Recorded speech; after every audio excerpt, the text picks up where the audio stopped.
for today's video, ang asawa ko ay nag-request na naman ng ginataang daing na bangus. Yung katulad nung niluto ko nung nakaraan na prito, tapos ginataan. Ayan, nagustuhan po niya. Ganyan po kasi siya pagka nagugustuhan ang ulam. Gusto niya ulitin. Nagre-request siya at siya mismo ang bumibili para lutuin ko. Ayan, samahan niyo ako guys. Dahil coding ng asawa ko ngayon, kailangan natin siyang ipagluto ng masarap na ulam na gusto niya. Ayan. Kung kahit na para sa atin ay hindi natin gusto, ay dahil sa request niya, pagluto natin siya. Tara guys, samahan niyo ako.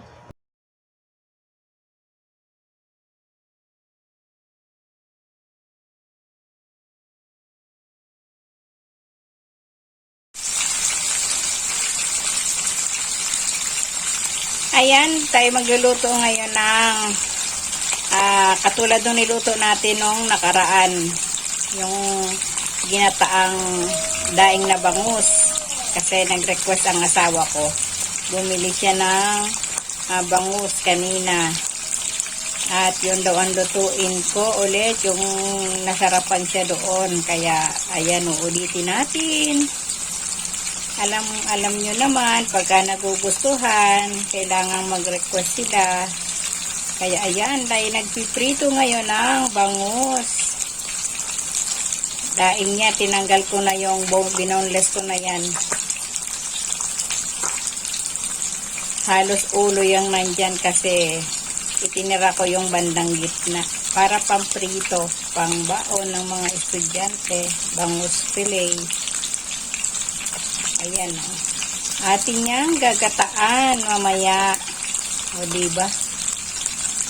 Masarap po yan. Ang nagustuhan ng asawa ko na ginataang daing na bangus.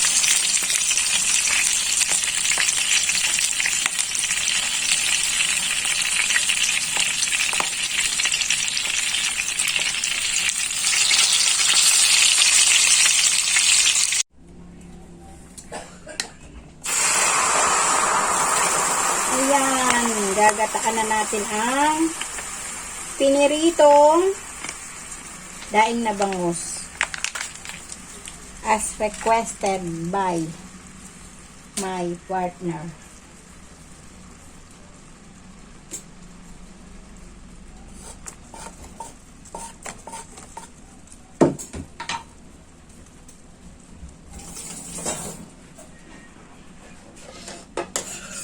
Dahil iisa ang ating hang, ayan, hinati na natin para mas malasa. Ganyan lang kaunti yan, yung gata niya.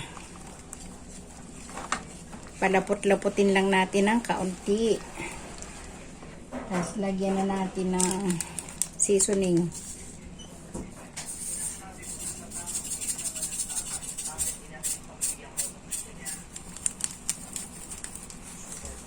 Kaunti lang.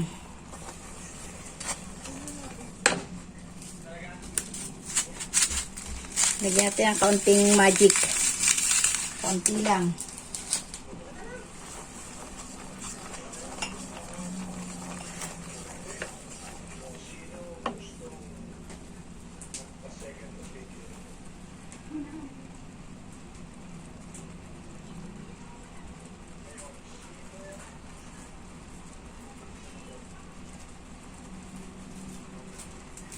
Lagyan natin ng black pepper. Tapos ilagay na natin ang ating bangus. Ganyan lang talaga kaunti ang sabaw niyan. Para nagmamanti-mantika. Hindi ko na nilagyan ng asin, baka umalat kasi maalat ang daing na bangus. Nilagyan ko na ng asin, baka maparami ng alat. Mamaya titikman natin kung kulang ang asin.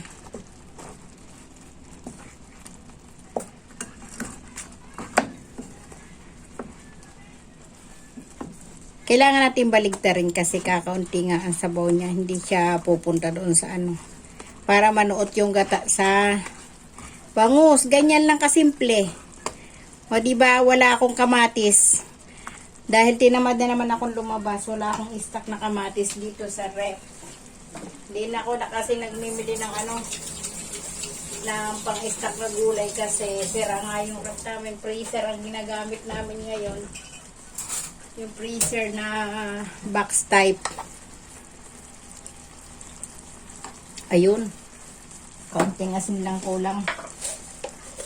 Padali na naman to. Extra rice.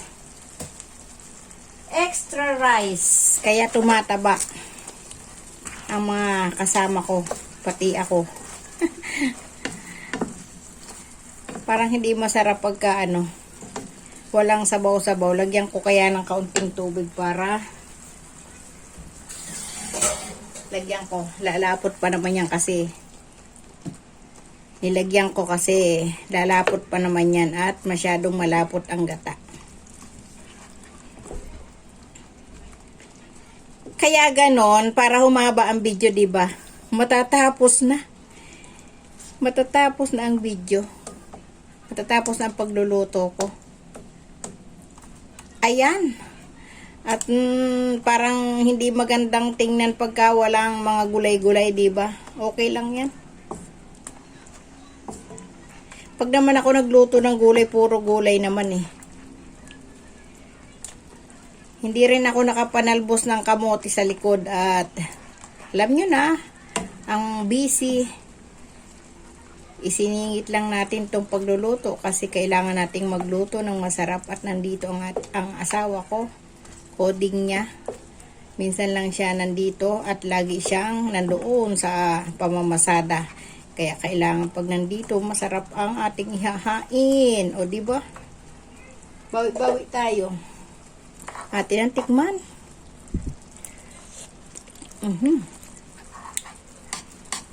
Sarap.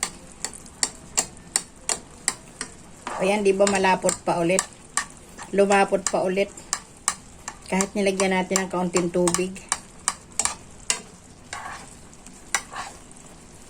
Pakasabawan natin, hindi rin naman mauubos ang sabaw, ay di mawawala din ang lasa. Ganyan na lang ang may para lang hindi matigas yung yung prito. Yun, hindi ko malasahan. Yun, panalong panalo. Panalong panalo mga idol. Maraming salamat sa mga walang sawang sumusuporta sa aking mga video dyan. Maraming salamat. Alam na ninyo kung mga sino kayo. Sa Team Loco Toys at Team Solid, sa ibang friends, maraming salamat. Ay tapos na po ang aking video. Ayan, see you on my next video. And follow for more para sa madiskarteng tips, madiskarteng recipe na matipid. Mga tipid tips ko lang to, mga tipid luto ko pero masarap. Ayan. Bye-bye and God bless you all. Ayan guys, maraming salamat sa lagi ninyong pagsubaybay sa aking mga lutuin, sa aking mga paglalathala, sa aking mga upload na videos at premiere. Maraming salamat. Ako ay lubos na nagpapasalamat sa inyong pagsuporta, lalong higit sa pag-unlock ng ating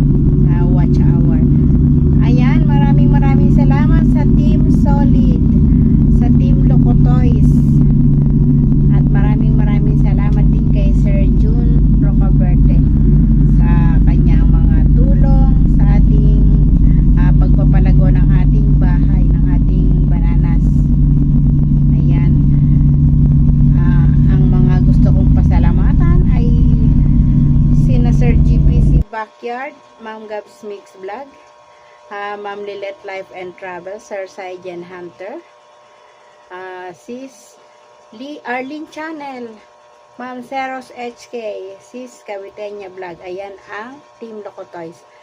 At nagpapasalamat din ako sa mga Team Solid na lagi nandyan. Si Sir Dennis, si Sis Lynn SG Life, si Ma'am Bing, the other side, si Manager Elise, si Sir OJB. Maraming salamat sa lagi ninyong pagsama sa akin sa gabi-gabing pagpe-premiere. Ayan. Ang ating mga ibang kaibigan ay gusto ko rin pasalamatan. Si Sir Robert Sapungan, si Sis Liz Channel, si Sir Eric Kids Story, si Sis Jeanette Vlog, si Ma'am Reyna's Vlog TV, maraming salamat. Si Ma'am Winnie or si Winnie De Leon, maraming salamat. At lagi kayong nandyan.